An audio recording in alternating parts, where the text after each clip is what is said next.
You're listening to the Holistic Nootropics Podcast, your home for holistic, evidence-based cognitive enhancement strategies. And now your host, Eric Levi. What is going on, everybody? Welcome back to another episode of the Holistic Nootropics Podcast, where we discuss using nootropics, biohacking, and nutrition to help you boost your cognition. My name's Eric. I'm a nutritional therapy practitioner. And if you are new to the Holistic Nootropics channel and you're watching this podcast on YouTube, please take a second and remember to hit the subscribe button. If you enjoy this amazing podcast we're about to have, then give it a big thumbs up. And if you have any questions along the way, leave those down in the comment section below. If you are listening to this audio version, then head on over to Apple Podcasts, leave the podcast, in my preference, a 5-star review, but you do you, leave a nice review. And I do also try to respond to those. And those actually uplift me throughout the day when I get a nice review. So that's a little gift for me. And if you are someone who is looking for the highest quality supplements, nootropics, biohacking products, head on over to holisticnootropics.com and download a copy of my free supplement buying guide. This is a fully comprehensive guide that walks you through ingredient by ingredient on what to look out for on products so you can get only the best that's out there, because let's face it, there is a lot of junk out there. People are making a ton of money on supplements and you don't want to be a fool. Boost your body, boost your brain. That's what we're here for. Go get that supplement guide over at holisticnootropics.com. And with that, let me bring in our guest today. Her name is Kathleen Trotter. Kathleen is a fitness. Oh, what did I do?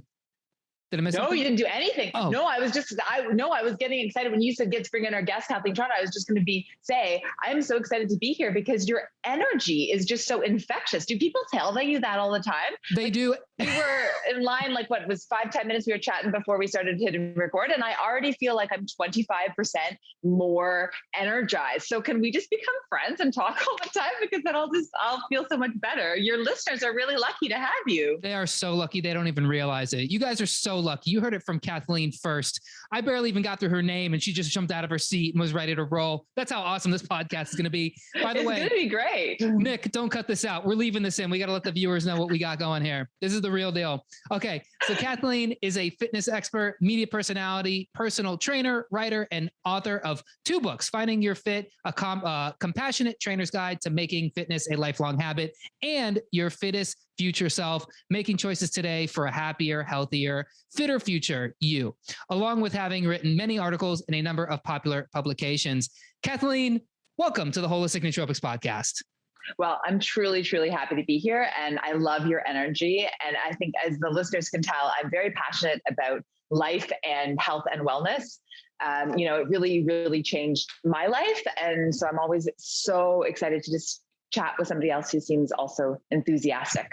Yeah, we've been having just a blast here before we even hit record, just talking about, just stuff in the world. And I'm so excited to talk to you, because especially being in this space, the fitness space, the health space, one of my biggest pet peeves is people who give a lot of advice and they give a lot of information, but you can tell they don't walk their talk. They have the answers. They've done the reading on PubMed. They've listened to the experts, but there's still something missing. And so, I can tell from your energy, like you said with mine, you have a good spirit, you have a lot of energy. It seems like you're very, you have a lot of vitality and, beyond the muscles, beyond the, the workout regimens, beyond the fancy biohacking tricks and tips and nootropics and all that stuff. At the end of the day, I say, do you feel like you woke up and you were just shot out of a cannon and that just takes you through your day? And I feel that from you. And so I can tell, all of this knowledge you have when it comes to nutrition, fitness, it seems like you're embodying that. And the people you work with and the people who read your writing and who watch your videos and who follow you on Instagram, which I do now, are getting a lot of value from what you do. So I'd love to know, just at the beginning, where does your passion for fitness come from? Is this something you've always had, or is this something that you built by overcoming something? I would love to know, kind of a short synopsis of your fitness and health and wellness journey. Yeah, well, I'd love to share it with you. And I think, but before I even share my journey, I want to say, you tell me that I have this energy and I do have an energy, but I want everybody listening to know that I don't always have this energy. And I actually think that that's a really important thing to say, because I think part of what people get discouraged about health and wellness is they think, oh, they listen to trainers and they're like, oh, they always feel fit, or they always feel motivated, or, they were born sort of feeling like, yeah, I got to work out. And the truth is that this is a mindset that has been sharpened. It's like a knife that has been sharpened over and over and over again. And I have a habit of putting my health and my wellness first, but it's come from many years of creating that habit. And I think one of the wonderful things about health and wellness is it's upward spiral. Like you start to move, you feel better. And then when you feel better, you want to move more, and then you move more and you feel better. But it doesn't always start that way. And you have to find a way to create that fitter future you by making choices in this moment. So when you wake up and you're feeling like, oh God, I don't want to get up, then instead of thinking like, oh, well, but Kathleen is always motivated, I should, quote unquote, should just like pop out of bed like a cannon. And I don't feel like that. So what's wrong with me? Think, no, Kathleen has those moments too. Just Kathleen has developed through years the self-talk to say, oh, interesting. Okay, you don't feel great now, but guess what? You will feel better when you move your body, because you always feel better when you move your body. Or, when I'm tired at the end of the long day and I think, oh my God, I just want to sit on the sofa, I say, no, you can sit on the sofa later, but first go for a walk, because it'll help your blood sugar. It'll help you go with your dog. You go with your partner. His name is James. The dog's Olive. We go for a walk. We feel better. It helps our relationship. It helps the dog, like all of these things. But so much of the power of health and wellness is saying, yeah, I don't feel motivated right now, but you know what? It doesn't matter, because I will feel better. And it ultimately is the thing that it is the person I want to be. I'm embodying the identity of the type of person I want to be. So James Clear wrote this book, Atomic Habits, amazing book. Anybody listening, I really endorse it. And one of the things he says is like, everything you do is a vote for the type of person you want to be, like the identity that you want to hold.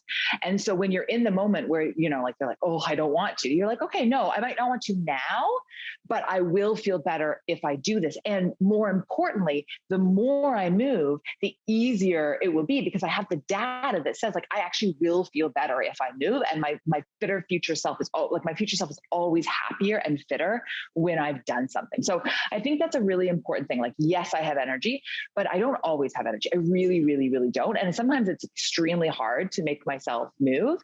And for the first half of my life, I really didn't have energy. So I grew up quite overweight, awkward. I'm like 6 feet tall.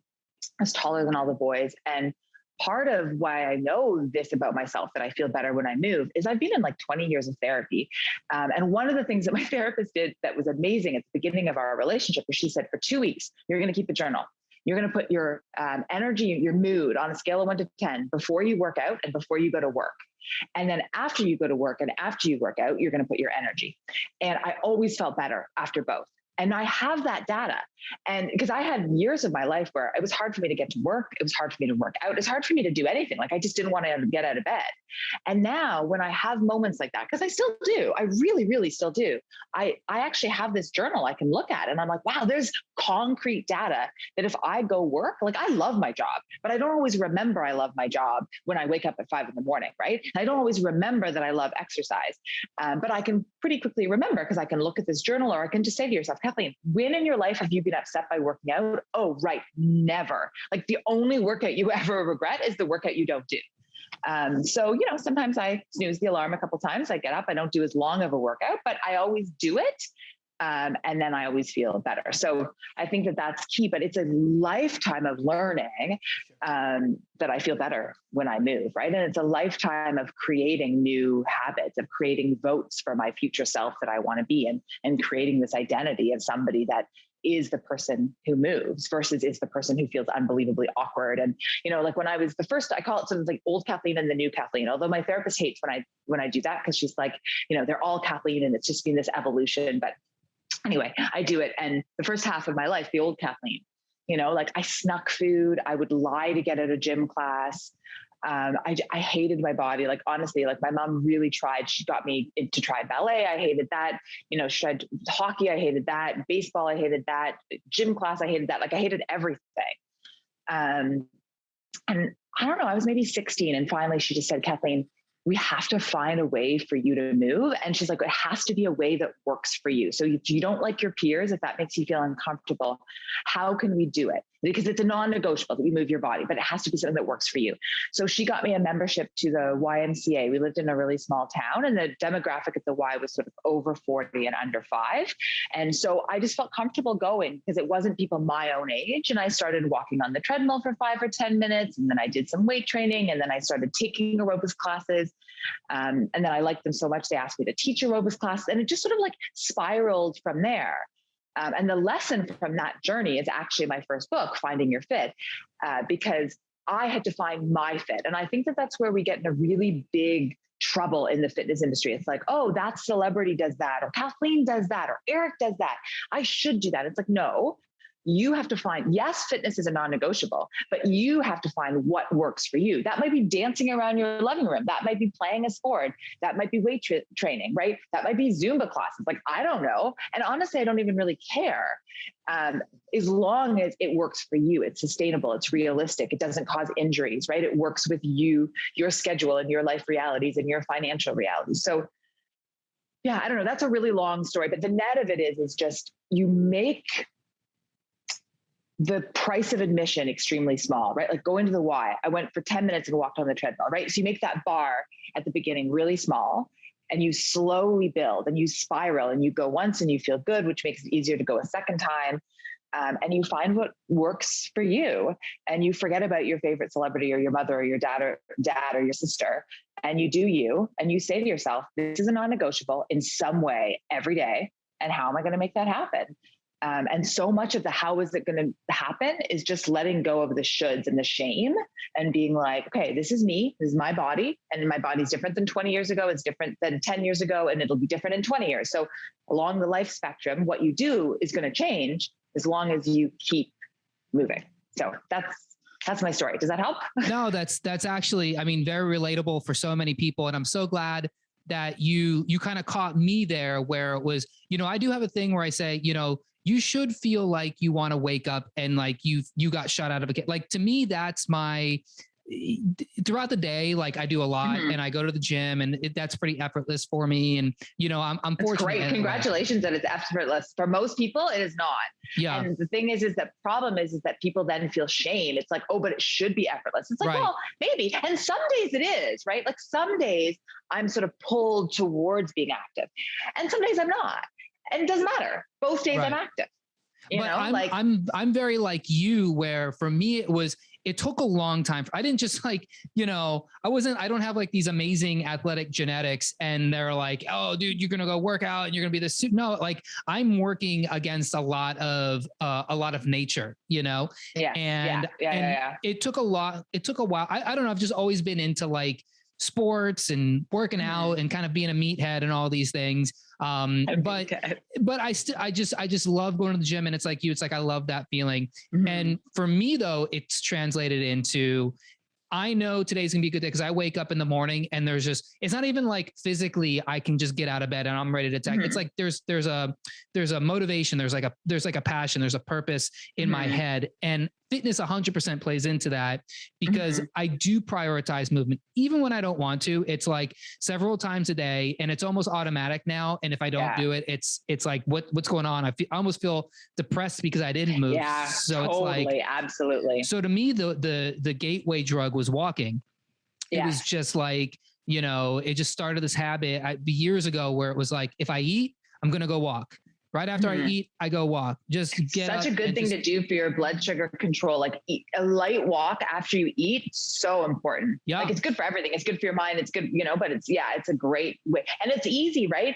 And making that, I love that gateway drug, like what you said, like making it easy at the beginning, like that's so important because we got to build the habit. Like you said now it's almost, you said it's effortless, but then you said to something else, like that it's automatic is the word you used.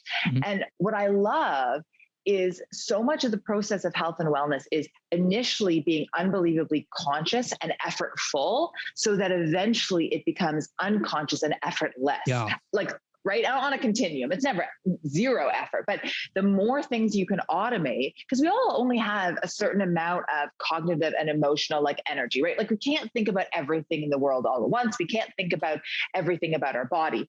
And so the more things that you can automate, the better. But in order to automate it, you have to think about it first. So I think that's where people get it in this tricky part about health and wellness, because they listen to people like us who have automated things. And we say, oh, yeah, it's effortless or it's automatic. And they think, oh my God, it's not automatic for me. And I say to you, yeah, but that's fine. It has to be like, you have to consciously find ways to fit the habits into your day. And then eventually it becomes much more automatic. And the more you exercise, the more your body craves it, right? But in order to crave it, that it has to become your new normal. And in order to become your new normal, you have to first make it very conscious. So the path of learning anything is first you are unconscious incompetent, right? So you're doing something wrong and you don't even know it. So, you're not moving your body and you're not even aware that you're not moving your body, or you're eating a bunch of sugar and you're not even aware you're eating a bunch of sugar. It could be anything. It could be a thought pattern, right? You're really negative about your thoughts and you're not even aware that that's a problem. And then the next stage is you become consciously incompetent. So you're still doing the thing, quote unquote, wrong. It doesn't serve you, but at least you're aware of it. So you're like, oh my God, this food I eat has so much sugar in it. I had no idea it was hidden, or I'm not moving my body. My doctor says I really need to move more, whatever it is. So you figure out like, oh, I'm really negative in my self-talk. That's not helping me. So you figure out the problem. Or like it could be that you have a running injury, like an injury that you caught from running or walking or lifting. And at first you have this injury and you have the injury, but you don't know why you have it. And then you know why you have it, but you're still doing that biomechanics incorrectly. So then the next stage is you are consciously competent. So you can walk or lift properly, but you have to really think about it. You can make yourself exercise, but you have to consciously make yourself do it. Like that's the habit where you're being very aware of it. You can do it properly, but only if you're aware of it. The thing about it is, if you do those things enough where you're really aware, then you get to the mother lode, which is when you're unconsciously competent. And that's where you've got to most of the time. And that's where me too, most of the time, I don't have to think about it. I just gravitate towards the healthier food. I gravitate towards drinking water. I gravitate for going to the walk. But that's because I went through that huge phase. And that was a 20-year process where I slowly moved more from conscious competent to unconscious competent. And that's a beautiful place to be, because once it's automated, it doesn't feel as effortful anymore. It just sort of happens. It's just part of your day. It's part of your identity. It's just part of what you do. But you got to be willing to kind of go through the suck of those 4 phases. You got to be willing to go through the process of having like the self-talk really strong. It's like, yeah, you don't want to do this right now, but you will in the future be happy that you do it. Like you have to push through. And that's a hard place. Like that phase is hard because it takes a lot of effort and you want to give up all the time, but you just can't give up. If people are listening, it's like, don't give up, keep going. Yeah. And I think a lot of people put too much pressure on themselves to, like you were saying at the beginning, to do this right, and weight is probably the biggest hurdle for people. And I've been thinking about this for a while now, but this idea that the problem with fitness and the problem with health and wellness is the obsession with weight. And it's like, you can lose 20 pounds by doing this and 10 pounds by doing this. And of course, like there is obviously the connection between how you look and weight. And when you lose a lot of weight, you look great. If you gain a lot of weight, you don't look as good. But I think that in order to lose the optimal amount of weight or to get to where you want, it's almost like approaching health and wellness from a perspective where weight loss is a side effect. It's not the main goal, because when you do all the stuff right, like, and you can do it's instead of saying I can't do all the stuff right, you can just take one thing at a time and go, okay, baby steps. Yeah. Baby steps. Right. So it's like, I always, when I work with people as a nutritional therapy practitioner, I don't go, we're going to overhaul your whole diet. And now it's going to be 8 glasses of water and it's this and that. No. You go, we're just going to master your breakfast. We're going to master the first hour of your day, because if you can get the first hour of your day, it just cascades into the rest of it, especially when you're talking about blood sugar control. Like, oh my God, yeah. You want to set the blood sugar roller coaster off. It's like, eat a donut, drink a coffee first thing in the morning and you're toast, right? The whole day's done. Yeah, no, for sure. But if you eat like a high protein breakfast and, you avoid, starchy carbohydrates as long as you can throughout the day. I'm not saying go keto. I'm not saying give up carbs. I'm saying hold them off till later. Then you start to see like, oh, like I'm not hungry, like I'm not starving an hour after I have breakfast, and then I'm not snacking throughout the day, and then I'm not tired at 2:00 in the afternoon, and then I can go to the gym right after work. I can go to the gym first thing in the morning, and then you see these little things, they start to cascade down. Instead of going, okay, here's my plan, I've got to lose 30 pounds, so I'm going to do all this stuff, and it's going to no. It's like, first thing I'm going to do, I'm going to master the first hour of my day, then I'm going to master the second half of my day, and then I'm going to start throwing in these other things like taking the right supplements, or walking after I eat, or, you know, giving up, instead of having, you know, 3 drinks every night, I'm going to have a drink, or I'm going to like not drink every other, or whatever it is. Right. Yeah. Well, I mean, you just said so many amazing things in there. So I'm like, what do I want to respond to? But I think I'll start with, you know, one of the problems with having weight loss as a goal is it really sets health as a finite game. And that the problem is it's not, right? So this idea of finite versus infinite games, right? And health is an infinite game. Basically, we have the pleasure and the honor of working on our health until the day we die, right? It's a problem of privilege to deal with your health because it means you're alive. If you have a sore muscle, if you have to lose some weight, like whatever it is, not saying it's easy, but I am saying that the problem is with having a short-term goal like weight loss is so many people have like, okay, I'm going to lose this weight. And then they get to it, they lost the weight, and then the goal is done. And then they start eating the way they used to eat, or they start not moving their body. So I'm not arguing that weight should never be one of your short or long-term goals, or one of the variables that you're thinking about. I'm not a huge fan of making it the ultimate for so many reasons, because I do think it's so much about, you know, how you feel and how you're sleeping, and your relationship to your body is really important. And especially for women, weight can be such a landmine of just problems with disordered eating and all that stuff. But mainly, I really just think that it causes this problem of like, you work really hard to reach a goal, because and with the idea of a finite game, right? It's like a game, it's like it ends at a certain date, and then you stop playing the game. And that's not what health and wellness is. It is a lifestyle thing, and it's something that you do forever that you're alive. And it's, as I said, it's a problem of privilege. So I want my clients to start to think about this for a long, sustainable thing. And it's a long-term thing. It's an infinite game that we play for while we're alive. And the rules, the thing with the infinite game is that sort of the rules sort of change as you go. So meaning is what you said. So it's like, okay, so right now my goal this week is to maybe walk 3 times a week and have vegetables at my breakfast. And then you master that. And then you get the next goal. And then, so it's this ever sort of iterating process that you build on as you get those little wins, and they compound. And it's like, or little drops in a bucket. And then all of a sudden your sort of health bucket is overflowing. So I think starting to look at it more as a long-term goal with different goals within it. So you can say, okay, so, you know, this week I'm going to do this week. And then, as you said, I'm going to add this on.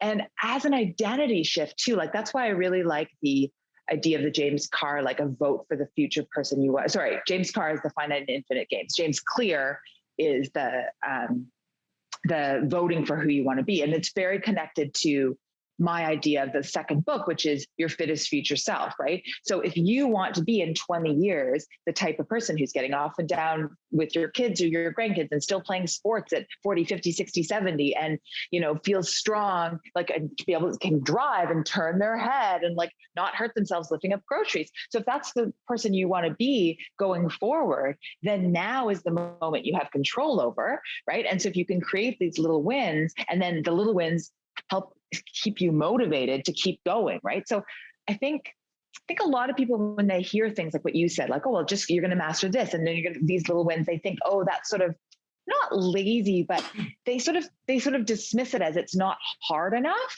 And you're not like holding yourself accountable enough. And my point only is, it's not that you're saying, I want you to drink water and then stop, or I want you to like go for a 20-minute walk and that's enough. What I'm saying is, that's what you can control in this moment. And those little wins will make you feel good about yourself. And then they will compound and allow you to do other things that will then get you to a goal that's in a month, and then another goal that's in 2 months, and then another goal that's in 3 months. But the ultimate goal is to stay on the journey till the day you die.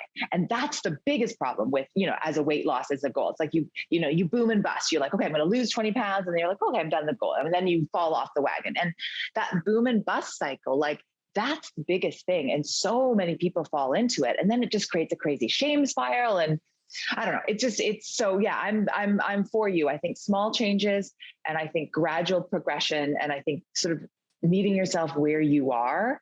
And then I'm a big, big believer in just having a growth mindset. So like everything we do is simply data, right? So if you end up falling off the horse, like if you say, okay, you tell a client, okay, so today your goal is to have a high protein, high veg, like fiber breakfast. And then the client doesn't do that, then it's like, okay, well, we're not going to shame you for that. What we're going to say is like, okay, so it's interesting. Why, and maybe the person says, oh, well, I got up so late, I couldn't cook breakfast. And they're like, okay, so maybe your problem with your breakfast was actually not breakfast. It's that you went to bed too late. Mm-hmm. And then and then maybe you went to bed too late because you had too much coffee late in the day. So maybe the issue is actually the coffee, which then causes too late to bed, which causes then you can't get up early enough to make the healthy breakfast. So maybe we have 4 dominoes earlier that we have to look at, or maybe it's a preparation thing. Like you have to have the smoothie made before you go to bed at night. And the smoothie has to have lots of fresh fruits and vegetables and protein powder, or like whatever it is.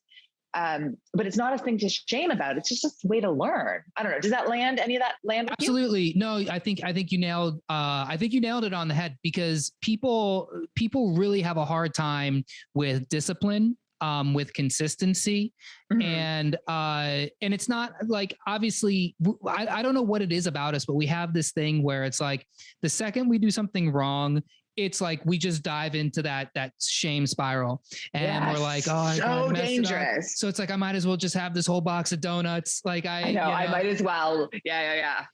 And I think I mean, I can't step into other people's minds and say what they say, but it goes back to, again, the power of habits, right? Because once you know what it's like to feel a 10, you know exactly what it feels like to feel a 6 and feel a 5.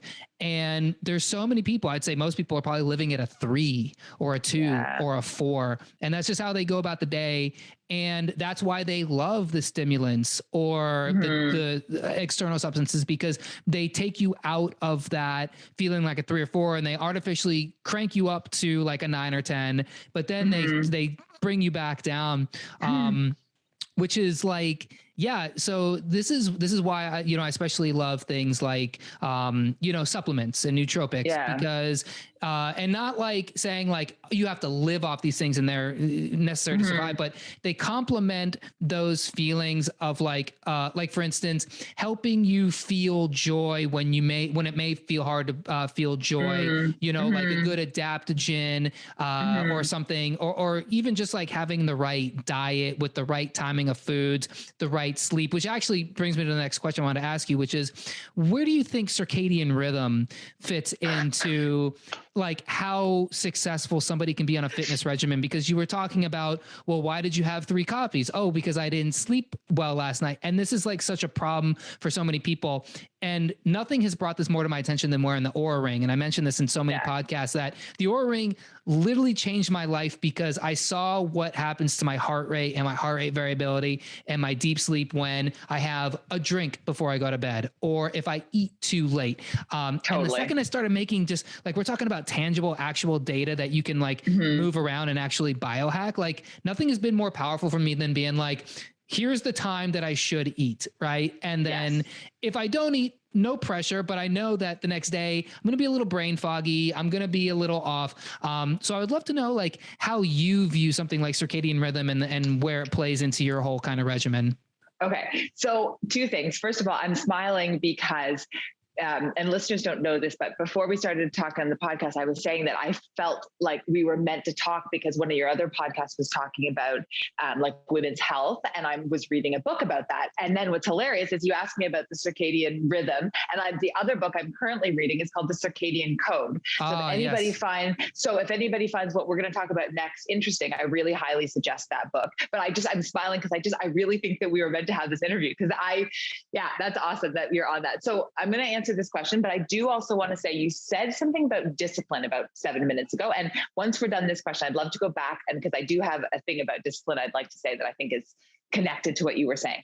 But I'll answer your question first. So circadian code. So the book Circadian Code, and also I'm a big fan of a podcast called the Huberman Lab. He's a scientist from Stanford, Andrew Huberman. He's great. So if you like this topic, he's also had a number of podcasts on this topic. But I would say that it connects broadly to my belief that it's about that health and wellness is largely about understanding how the body works, the body, the brain, because once we understand that, we can actually often step out of the shame spiral and say, this is actually just like how our physiology works. And so once you understand that with circadian rhythms, if you get light in the morning, that sets your physiology off to set you up for success, basically. So a lot of things I do with my clients, honestly, like a little win for them is I just say every single morning, you have to get outside. Even like in a perfect world, you get out for a walk, but even if you can't get out for a walk, sit outside and have your morning coffee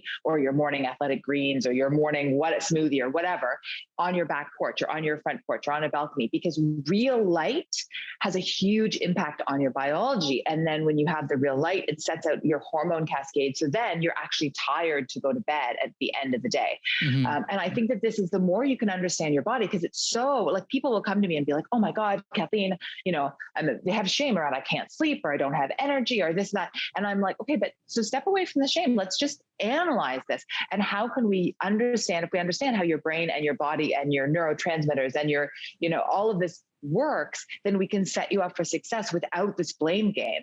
And actually, I'm going to tie discipline into this. So this is an example of how, if you understand, so part of the issue is we think that health and wellness is about discipline. I actually don't believe it's about discipline at all. I believe it's about understanding who you are, what our human biology is, and then setting yourself up for success. So one of the problems is that motivation, it's this emotion, it kind of comes and goes, and you have a goal. You're like, I'm going to lose 20 pounds. Your motivation's really high.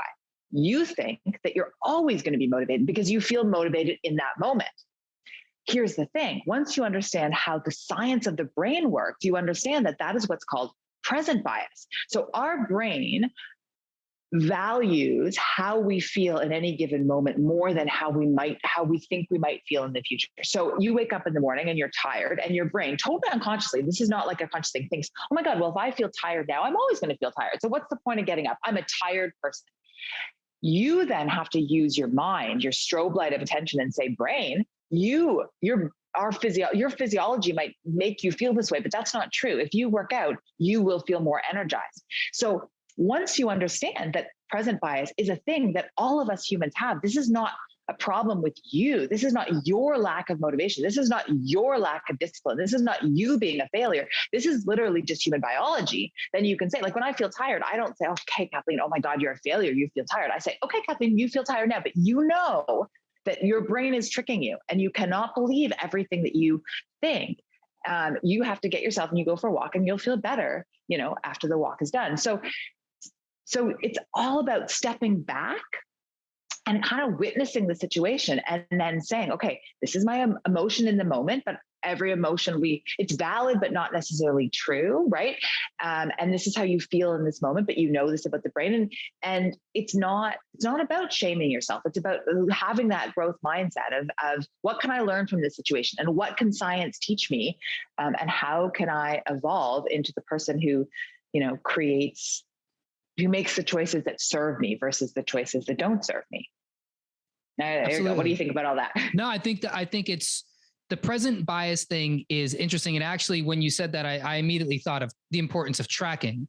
It's important to record things so you can see, like, like even when you're making progress, even when you're making gains, even when you've come so far, it's so easy for yourself to forget like how far you've actually come. I totally agree. Yeah. And I've been into crypto for the last year, and really like, and it's funny because now I'm like starting to understand like candlestick charts, right? Okay. And so you look at these candlestick charts. And this. We'll have to do a whole sidebar where you teach me stuff. I feel like I constantly listen to podcasts on like crypto and all that stuff. And I finished the podcast being like, I understood every single word of that podcast, but all of it together, I have no idea what it meant. So Please teach me something. Okay. If you're learning crypto from me, you're going to make some real bad mistakes. Let's just say that. Okay. So this is just not to talk about crypto, but just like the analogy of a candlestick chart where when you look at like Bitcoin, for instance, everybody's like, oh, Bitcoin is so unpredictable. It's crazy. And it is like, it's up, it's down every single day. But when you take a step back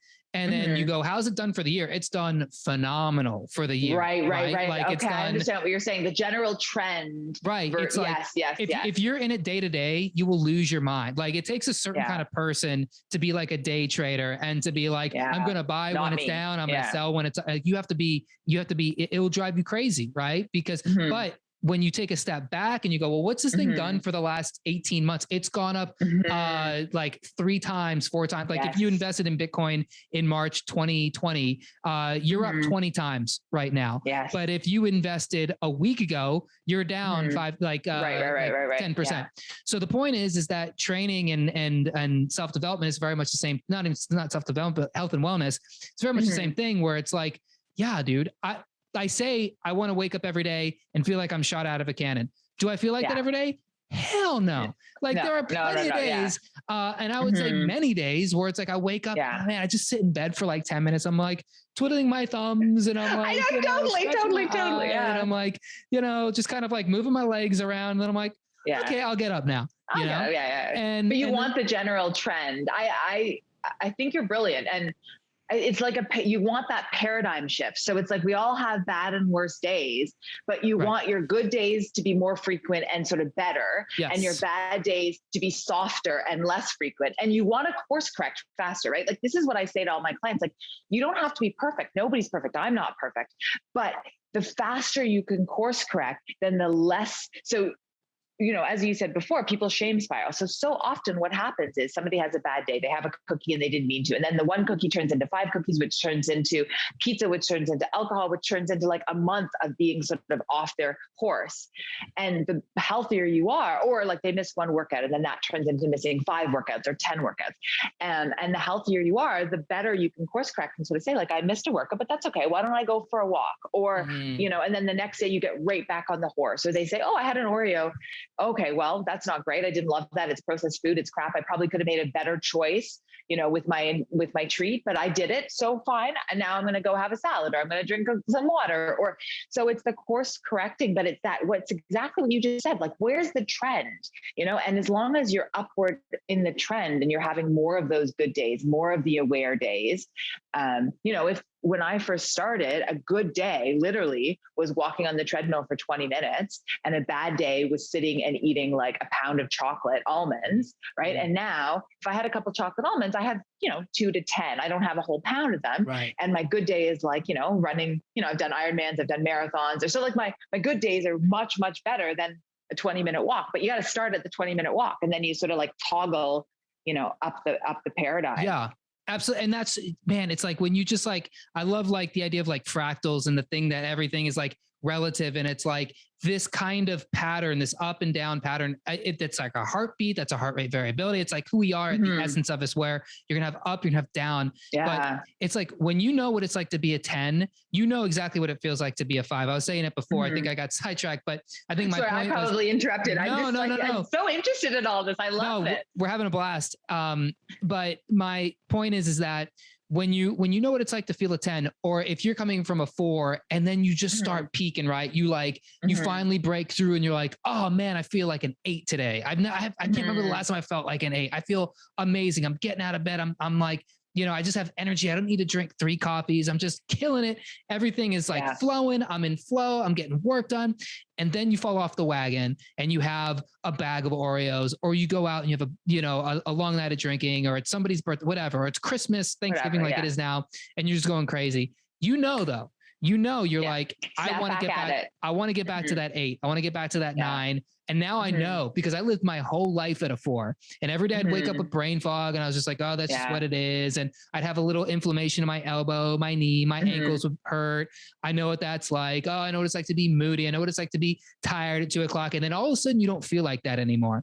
All of a sudden you're like, oh my God, like, what is it, 3 o'clock? And I'm just still grinding, and I'm falling asleep right at 10. And now you know what that's like. And it's like you said, you can course correct and you can go, it's easy for me. I have the habit of going to the gym. Yeah. I have the habit. It's easier. Yeah. Yeah. It's like, I don't have to willpower myself, like do these mind tricks to like get myself. It's like, no, I just want to go back to the gym because I want to feel that way again. Yeah. It's just pulling you towards that. it. Yeah, no, for sure. I liked your point about tracking too. I think, because I do think that there's a part of it that, especially at the beginning, you don't always know what are positive and what are sort of negative influences. Like I've had so many clients that say like, oh, drinking alcohol does not impact, my sleep. And I'm like, okay, we're just going to track it for a bit. And then, after a month, they're like, oh my God, Kathleen, you were right. Or, even with myself, I got into a habit in the beginning of the pandemic, it was harder and I was a little bit more depressed and I was drinking too much coffee. And then I started tracking it. And I just I was not sleeping as well because I was drinking,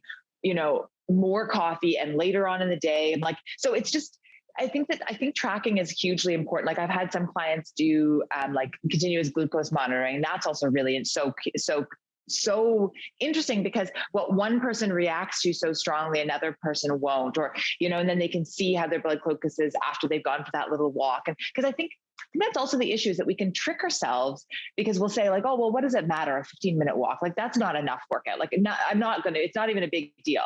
And first of all, I really, truly believe that something is always better than nothing and that small bits of motion add up, but that's easy to say. But if you have a monitor and you can say like, you can see, oh, my numbers are actually better. Like once I've gone for a walk, or even if you're just tracking your steps and you can see like, oh, that extra 20-minute walk at the end after dinner, like really impacts my step, like how many I'm getting on an overall like monthly basis, right? Like, so when you can see it, then you can use that data to convince yourself to do those things when you don't want to. Or like if you track water and then you're like, oh, I feel better, my skin is better, I'm sleeping better. Then again, you can see like, okay, well, the months I didn't drink as much water, I didn't feel as good, or whatever it is, the sleep or because I think there's a lot of things about health, the kind of Captain Obvious suggestions of health, like getting more sleep, drinking more water, meditating. Like there's a lot of things that people are like, they kind of poo-poo because they know them so much, and they seem almost overly too simple that they're like, whatever, what does it matter? What does it matter? What does it matter?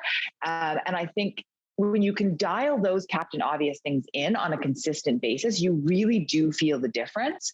And most of us really need consistently to do the Captain Obvious things. Like we don't need complexity. We need to dial in on the consistent good habits.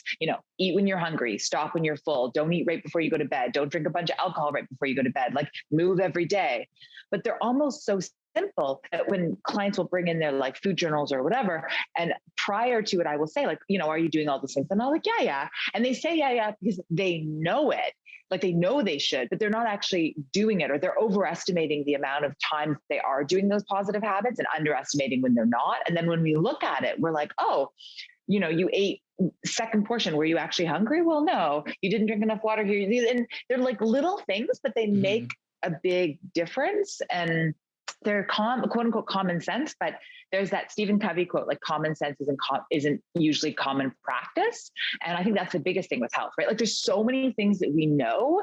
But again, I think it's Derek Sivers who says like, if knowledge was enough, we would all be billionaires with 6-pack abs, right? It's like, we know what we should be doing, but like doing it on a consistent basis, it's very hard. So I think your point of the tracking just gives you data, and the more data you can have, the more you can use that data to manage your health. And I also just think it's like, often people are like, oh, really? Like it does make a difference? Oh, I didn't actually think it did. Right. So, then they can stop trying to find that like miracle diet or the perfect diet or the best workout. Because I think we often try to find those things, those miracles, because we're not just doing the consistent stuff. Yeah. And the diets put so much pressure on people. Like I cannot believe that Weight Watchers is still around, but they are, and people do it. And I get it has its place, but it's like when you're just attaching points to foods, and then, the thing is, you were mentioning the continuous glucose monitor, and I've never worn one, but I've talked to people who do. And it's just so wild when you start seeing just the complete variation in people and how they react to certain foods. Like we're just hit over the head with this hammer of health of saying sweet potatoes are better than white potatoes. Sweet potatoes are better than white. But I know several people who wear those CGMs, and sweet potatoes make them go crazy, and white potatoes. I completely agree. Yeah. And I've never worn one either, but it's fascinating. I have lots of clients who do that, and it's really interesting to see. it's exactly what you said. Like some people, rice will be a big thing. Some people it's not. Some people, pasta will be a big thing. Some, like different potatoes. It's great. It's really crazy. And it's really great to know what it works or doesn't work for you. And if you can't wear one of those monitors, just learning to be aware of, like, when you eat something, actually taking a moment to be like, okay, so now how do I feel for the rest of the day? Right. And I think that a lot of us are so divorced from our bodies and divorced from how we feel. And to your point, because we always feel like a 4, then you eat a food that makes you feel like a 3 or a 4. And it's just like, it's quote unquote normal. But I do think that that's, once you can have periods where you feel better, then you eat a food where you feel like crap. And you're like, oh, I don't want to feel like this. But you got to give yourself enough time where you're actually eating like vegetables and doing the workouts and drinking the water so you can actually feel good. So then the 4 doesn't just feel like your everyday, right? Like, and I think that is a big problem is a lot of us, we don't know what it feels like to get enough sleep, to not be burnt out, to be moving our bodies, so give yourself a month where you do that, some of the stuff, and see how it feels. And then you can tell when you're actually putting the stuff in your body that it doesn't feel good. Yeah, this is why with the food journals, you were talking about doing a food journal, I like to have a feelings journal with it. I like people to write their feelings down because as they go through the day, they don't realize, like, you eat something and then within that hour, you're going to feel good or you're going to feel not good. And where are you on that spectrum? And then when you start putting that together, you can very quickly find the foods like, hey, see what happens every time you eat a bologna sandwich, or see what happens every time you eat a Pop-Tart at this time of day. What happens like the next, you feel anxiety, depression, but then there was that day you didn't have that and you didn't feel that. Like, and there's something powerful about actually writing it. There's like a complete connection between the movement of the hand, the brain thinking, left brain, right brain are coming together, alchemy's happening. And then you're like, oh yeah, like that's what happens when I eat a bologna sandwich. I don't feel good. I feel like I have this anxiety problem, and now it's like, how do I get rid of the anxiety? Well, you don't got to take anti-anxiety meds. You could just get rid of the bologna sandwich. Like, wouldn't that be much cheaper and much more sustainable? So I freaking love you. Like, I love that you just said that you gave your clients a mood. Yes. And one of the other reasons why this is amazing is because it makes your health and wellness choices something that you're doing for you versus a should. Like, honestly, I think so much of the problem is we think, well, I've been told I should have vegetables. It's this external force. And then we react with our adolescent rebellion of like, screw you, like, I don't want to eat vegetables. But if you have put journals down, you've done a journal and you can see that you actually feel better, then it's not an external person saying to you, you shouldn't eat that bologna sandwich. It's you saying to yourself, this is not worth it. I do not feel good. Right.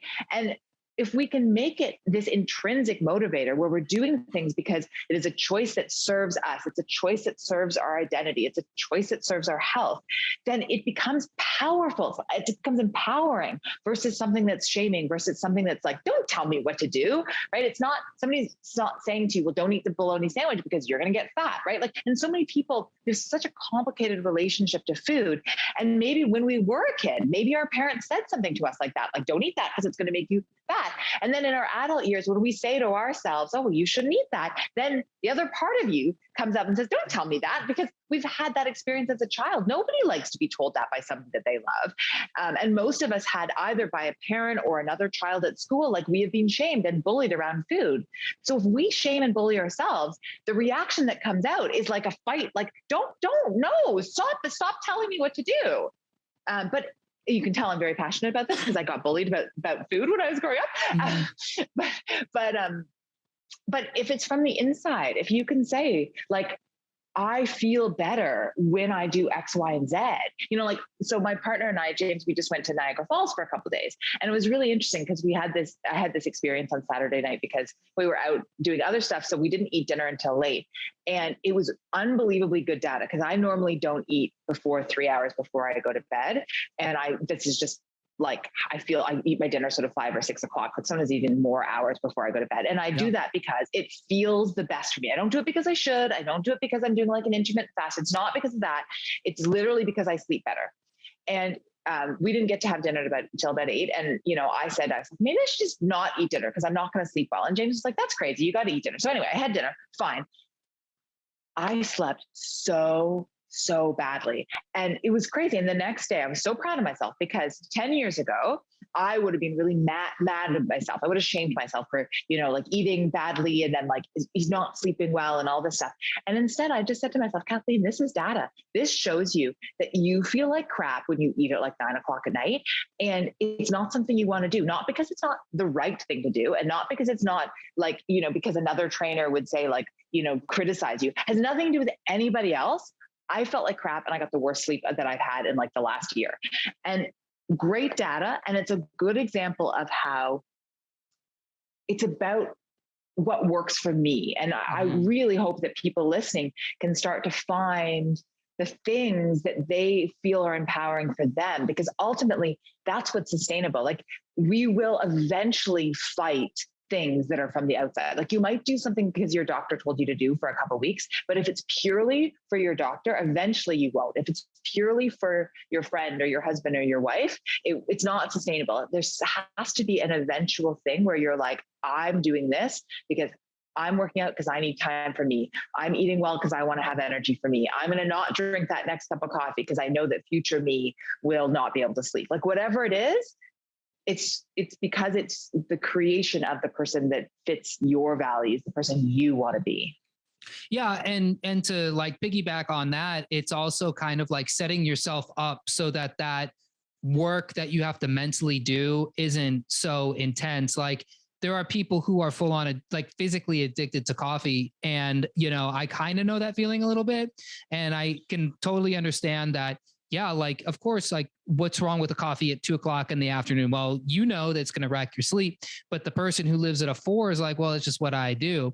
But if you can like do what you said, which is like, okay, instead of beating myself up over it, I go, this is data. Okay, well, then I can reverse engineer this data and say, well, how did I get to that point at 2 o'clock that I felt like I needed that coffee?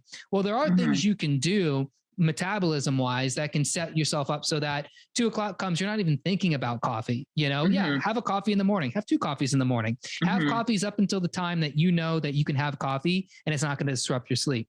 But set yourself up physiologically. Again, this is why I like nootropics and biohacking, because there's a lot of tools you can use to really make this work, so that your body feels metabolically stable. You don't feel like you're in a blood sugar crash come 2 o'clock in the afternoon, which is what most people do. And now you go, oh man, I don't have to like mentally fight this feeling of wanting a cup of coffee. I just am like, who needs coffee at 2 o'clock in the afternoon? Coffee? Yeah. It's like, I know I do this every day, but I mean, seriously, who needs coffee at 2 o'clock in the afternoon? Right.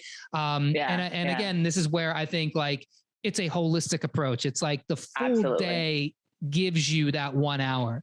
I completely agree. And it sort of circles back to what we talked about before of sort of, yes, the data, but also the sort of stepping back and what are the dominoes and like consciously competent before unconsciously competent, right? Like you have to sort of look at your day and say, okay, what do I consciously have to put in place? Like, as you said, like what foods do I have to eat or what nootropics or whatever, so that at 2 o'clock, it's like an unconscious thing to not even want coffee, right? So the habits that we want to create, we have to first put a lot of effort into it. So then it becomes unconscious. I like to talk about systems with this. So the idea of what systems do you have to put in place to set your future self up for success? And I like to use the idea of Odysseus and the sirens. So I don't know if you know, it's like a Greek myth. And basically it's like sirens are these women that are very enticing, and they entice all these sailors, and then the sailors go off course to this island with these sirens. And Odysseus says, like, I am not going to be enticed by the sirens. But everyone has said that, right? Everyone, it's like if sirens are like the cookies that are in the cupboard, everybody says, oh, I'm not going to eat those cookies. And then eventually you eat the cookies, right?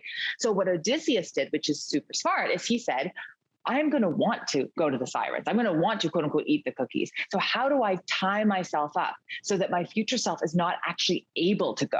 So what he did is he literally got all and they would have been men on the ship to tie themselves up. So like the first mate, and he was tied up. Everyone was tied up. So when they went past the sirens, they wanted to go to them, but they weren't able to. They literally physically were not able to get to the sirens. So I really believe that that's so much a part of health. You can't wish yourself. You can't say, okay, I'm just not going to eat if we're using the cookies as sort of the like stimulus, the thing that you want, the thing that we're all going to want to do. We're all going to want to skip a workout once in a while. We're going to want to eat a bunch of shit or crap, or I don't know if I'm allowed to swear, sorry.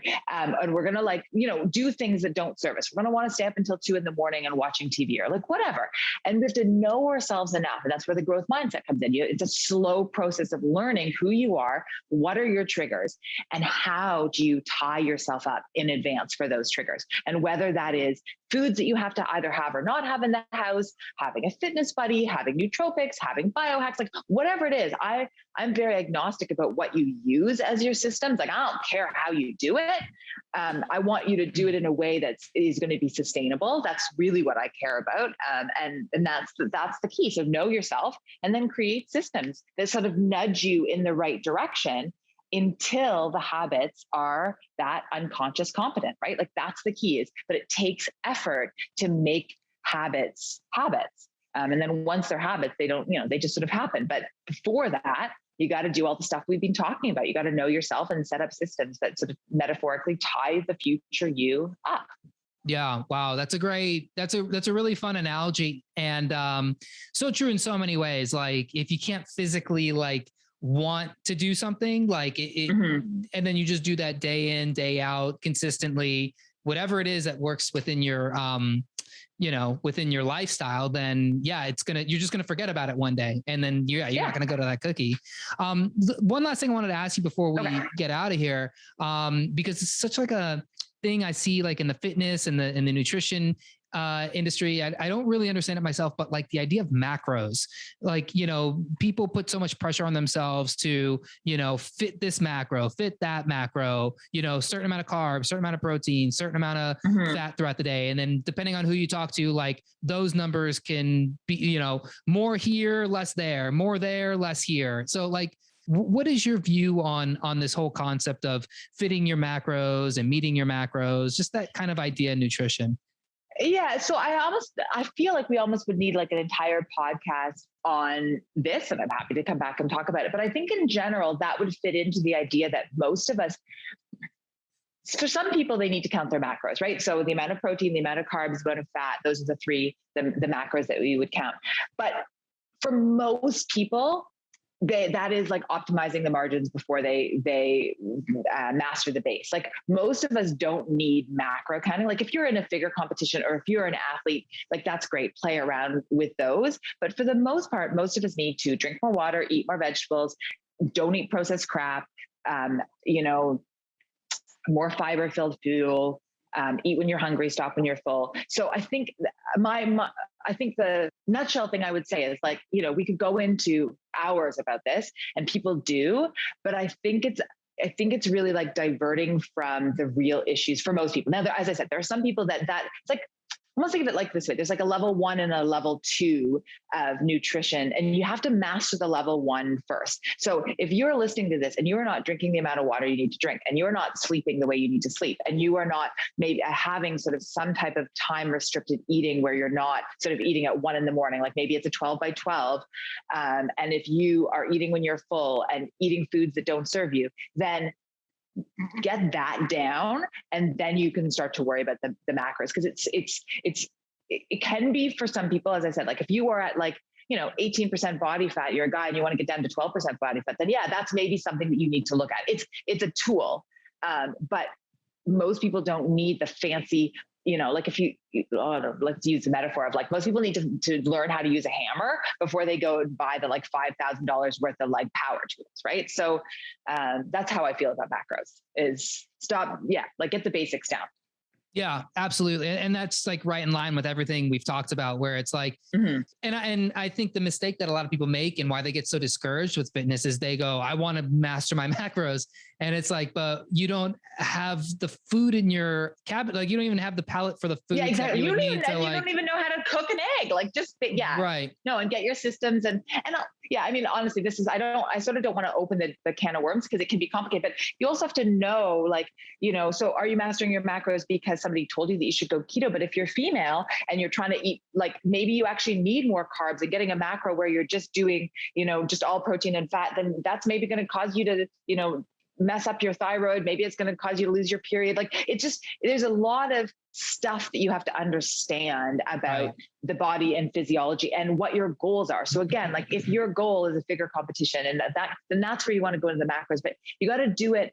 Maybe the best way to say it is if you're going to plan to optimize your macros, work with some type of professional, unless you are a professional, because it is definitely going into the level 2 of health and wellness.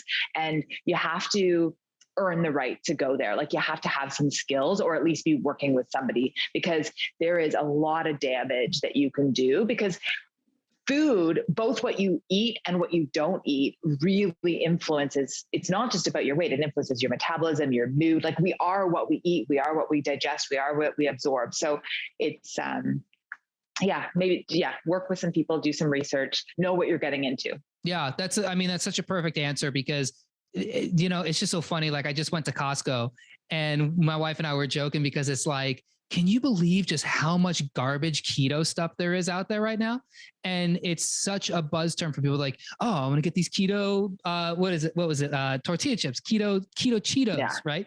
Keto Cheetos, keto ice cream, keto this, keto that. And it's like, yes, I get the place for keto. It can be an amazing, diet. It can also really jack you up if you don't know what you're doing. Yeah, and I know plenty of people who have really seen amazing benefits. And for every one of those, I've seen 5 people that failed miserably on keto and it set them back and it did all this. And you're right. Like keto, not keto, but counting your macros, that's level 2. That's like next level. Yeah. But if you're living every day of your life at a 3 or 4 with brain fog, with stomach issues, with hormonal issues, with, depression, anxiety, keto and counting your macros, that's like the last thing you need to do. Like you need to figure out how to get yourself from a 4 to a 5, then a 5 to a 6, and a 6 to a 7. And then once you're ready to start cutting body fat, for sure, go with that. But at the same time, it's like we just had a whole podcast. We had about 50 minutes before we jumped into this other thing of talking about all these amazing ways that you can enrich your life, and the side effect will be weight loss. It'll be that body, that mind that you want. But, if you skip all that and you go to the last 3 minutes where we just talked about macros and like, that's what I want. Well, you better be ready with that other stuff, because if you don't, you're going to be one of these, case studies of people who did these fancy diets. And now you're, you got brain fog, you got all the stuff that you had that you were at 4, but now it's worse. And now you're a 3. So, yeah.